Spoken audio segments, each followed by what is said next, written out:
La parole est à Monsieur Jean-Charles Taugourdeau.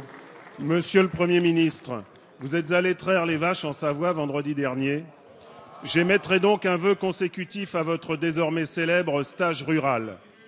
Ce vœu est que vous soyez à jamais imprégné et donc converti au bon sens paysan qui manque si cruellement à la réglementation française. Vous avez côtoyé des agriculteurs, entrepreneurs à leur compte, qui sont de plus en plus contraints par une administration elle-même obligée d'appliquer règles et normes pas toujours d'origine législative. Je ne sais pas comment votre ministre du Travail veut s'y prendre pour contrôler les chômeurs, mais en tout cas, il sait s'y prendre pour contrôler ceux qui travaillent jusqu'à les décourager à embaucher. En France, on emmerde et on ne contrôle que ceux qui travaillent. Alors que naïvement, je croyais que le ministre du Travail défendait le travail. En fait, il défend de travailler trop tôt, de travailler trop tard, de travailler trop jeune, de travailler trop vieux. Mais il y a encore beaucoup plus grave, carrément abject. Comment un inspecteur du travail, Gérard Filoche, ose-t-il l'insupportable, l'inadmissible, à l'encontre de Christophe de Margerie, tragiquement disparu cette nuit dans l'exercice de son travail? Faites que le Parti socialiste réagisse vite. Faites que Filoche soit exclu du bureau national du PS. Sinon, vous serez à jamais estampillé « Je déteste les chefs d'entreprise ». Monsieur le Premier ministre, quand allez-vous missionner votre gouvernement pro-business pour enfin libérer et honorer le travail? Quand va-t-on enfin, en France, respecter et honorer ceux qui travaillent? Quand allez-vous cesser de traire ceux qui prennent tous les risques et qui financent tout le fonctionnement de notre société française? Merci. La parole est à Monsieur le Premier ministre, Manuel Valls.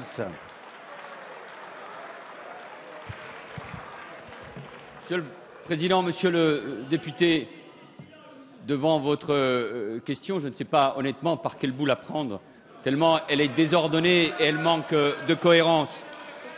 Mais je vous réponds, ce gouvernement, et j'ai pu le constater avec le ministre de l'Agriculture qui est aux côtés du Président de la République dans ce grand salon, j'étais moi-même hier, consacré à nos filières agroalimentaires. Ce gouvernement, et de ce point de vue-là, je le vois et j'ai vu les discussions sur la loi concernant l'avenir de l'agriculture qui a permis de nombreuses convergences sur tous les bancs.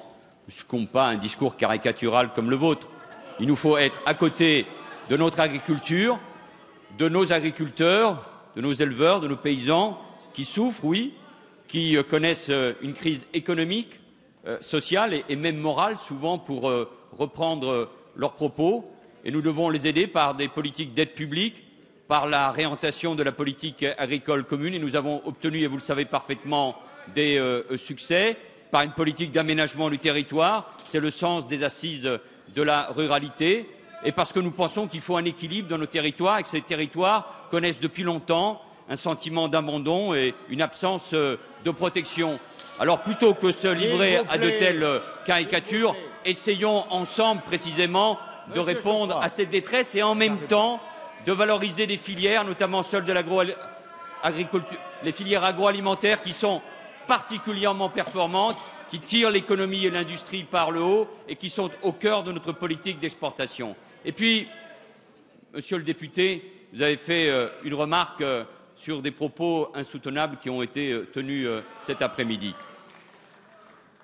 Emmanuel Macron a eu l'occasion de rappeler les propos qui ont été déjà ceux du gouvernement et du président de la République et de beaucoup d'entre vous à propos de la mort tragique de Christophe de Margerie, qui était pour beaucoup d'entre nous d'abord un ami, ça compte dans la vie, et puis surtout un grand chef d'entreprise qui avait tiré Total par le haut, qui l'a préparé à la modernité, notamment à la transition énergétique, et qui était le visage de cette entreprise elle-même, qui est une des grandes marques de la France. Mais face à un homme, quel qu'il soit, quel que soit son parcours, quels que soient les désaccords, qui meurt dans ces conditions tragiques, et nous avons une pensée pour son épouse, pour ses enfants, pour sa mère, pour ses proches, pour tous les salariés de Total qui sont particulièrement touchés, il n'y a qu'un seul mot, c'est la dignité. Et tous ceux qui se comportent et tous ceux qui ont des mots qui ne sont pas des mots qu'on peut prononcer quand un homme disparaît, ne méritent pas d'être dans la formation politique qui est une grande formation républicaine et qui est la mienne.